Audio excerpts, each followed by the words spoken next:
Alright folks, wanted to make a video showing off some basic knots, and what I was planning on doing is doing a couple of videos where the knots get increasingly more complex. And I've been spending a lot of time lately just becoming better and learning more about different knots. So I've been using more of them, and I just want to get better at it. So anyhow, one of the ways that I learn is by making videos, and it helps me out. So we're going to go ahead and get started here. We're going to tie 5 knots, and I'll tell you what I know about them. May not be entirely correct or factual, but it's just my impression or opinion. Alright, the first knot that I'm going to show is, it's not an overly exciting knot, or one that's going to change your life, and you probably already know how to tie this knot. It's called the overhand knot. So basically you just make a loop, take this knot, or take that string, end of the string, and you pull it through. And you just have a very simple knot. This knot is used for a couple of different things. If you have a piece of rope and you cut it, it can fray or unravel. A lot of times people will do something called whipping, where they wrap a smaller rope around. This is just cheap nylon rope, so I melted it. But you could tie a knot like this on the end to stop the fraying. The other thing is this is considered a stopper knot. So if you run some rope through a board with a hole in it, or you have a ring on here, you may want to tie a knot that stops the end of the rope from coming through the hole or through the ring. So a lot of times this knot will be tied as a stopper, and then sometimes people will actually tie it twice, and it becomes a double overhand knot for stopping. Like I said, not particularly glamorous. I wanted to show it first because we may talk about it or reference it at a later time.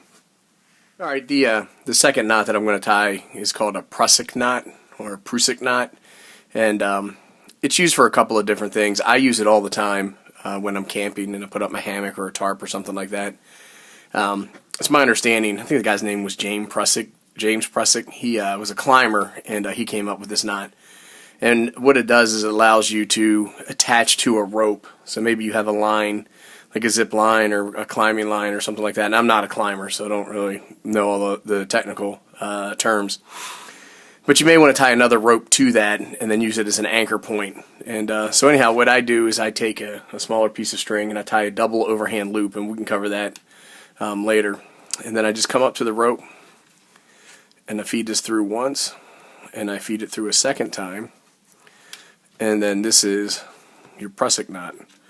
And what's nice about this knot is once it cinches down tight, I can pull on this and it won't slide, it won't give. Now I can keep feeding this through this loop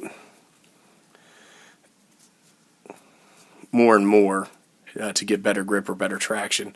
Obviously my knot will get a little smaller. But what's handy about it is that you can tie this to a rope or to a pole or something, and it's very easy to slide with your hand here. But once you put a working load on it, it becomes very tight and it doesn't want to move. And so I use it with a carabiner to anchor certain things down to like a ridge line or something like that, or to a guide line, and I find it very handy. And a lot of other folks, like I said, I think in the climbing community, what you can do, if you have a prusik, you can attach a carabiner to that, or I don't know, you could climb using that or something. But anyhow, it's a really useful knot. I use it quite a bit, and it's helped me out tremendously. It's easy to tie, easy to untie. And then what I'll do in my bag is I'll have a couple of these overhanded loops pre-done, and so that way I can assemble a shelter or something pretty quickly.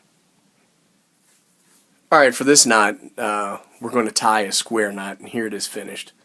It's a knot that's used to join 2 ends of rope. If you're going to tie 2 pieces of cord together and you need to make an extension or something like that. I'm sure it has some other uses if you want to bind something tight, but it works really well. It pulls tight and it's easy to untie. It's a handy knot. It's also called a reef knot, and I think that's comes from its sailing origins, but I really don't know. Anyhow, I do it a little bit backwards because I'm a lefty, so I will do left over right, and then I'll take the right. I'm sorry, the right over left. And then when I pull that through, end up with a square knot. It's pretty simple. It's an important knot. It's usually kind of one of the first knots that you learn. If you tie it wrong, you end up with what's called a granny knot, which looks like that. And that doesn't have the strength that a square knot has. Pretty simple. Okay, for this knot, what we're going to tie is called a bowline. and it's a pretty handy knot for tying a really secure loop at the end of a piece of rope or string. It's easy to untie, but under a strong load it doesn't slip or give. You can also join two pieces of rope together by tying interlocking bowlines. It's a pretty common knot, so let me go ahead and get it untied, and then we'll go through and we'll tie it. So what you want to do, first thing you want to do is you want to make a loop where you come over like this. And then this is the knot that you learn in Boy Scouts, where they say, you know, the rabbit comes out, runs around the tree, and then comes back through. And then you just go ahead and pull it and tighten it up. And there you go. It's a pretty simple knot, but it's particularly useful. It works great like if you have an anchor point that you want to tie a string or rope around and pull. Like I said, it doesn't really give, and it's an easy one to untie, which is important. Sometimes you have to untie a knot just as fast as you have to tie one. Alright, for this last knot we are going to tie a clove hitch, which is really good for tying the end of a rope to a post or a pole. There's a couple different ways to tie this knot, and I'm just going to show you guys the way that I know. So let me go ahead and untie it. And the first thing you do is you have a pole, and then you wrap your rope around, and then you come up and over your rope, come around, and then you go under the rope that you just tied around. Hold that, and then you can pull it tight. There you go, and you have a clove hitch. This is good for if you're going to tie something to a pole that's not a very heavy or strong load. This knot has slipped. It's known for slipping. There's better ways to do this, but it's a handy knot, and it's one that most people learn as they're going through their rope tying career. Anyhow, that's it.